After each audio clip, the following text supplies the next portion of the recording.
এই এসএসসি দুর্নীতি গোটা ভারতবর্ষের একমাত্র দুর্নীতি, যে দুর্নীতিতে বর্তমান সময়ের মুখ্যমন্ত্রী এবং বিরোধী দলনেতা দুজনের আশ্রয়তে, দুজনের প্রশ্রয়তে এই এসএসসি দুর্নীতি হয়েছে। তার কারণ এই এসএসসি দুর্নীতি শুরু 2016 সাল থেকে চলেছে 2021 সাল অবধি।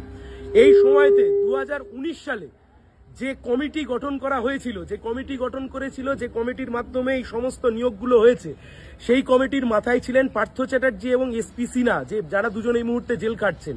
এই 5 জনের কমিটিকে হাইকোর্ট বেআইনি ঘোষণা করেছিল। এই 5 জনের কমিটি মন্ত্রিসভা গঠন করেছিল, যে মন্ত্রিসভায় মমতা ব্যানার্জি ছিলেন, যে মন্ত্রিসভায় আজকের বিরোধী দলনেতা শুভেন্দু অধিকারী নিজে ছিলেন। এবং ভারতবর্ষের সংবিধান বলছে যে কোনো সিদ্ধান্ত একটা কালেকটিভ সিদ্ধান্ত হয় মন্ত্রিসভার সিদ্ধান্ত কোনো ব্যক্তির সিদ্ধান্ত হতে পারে না।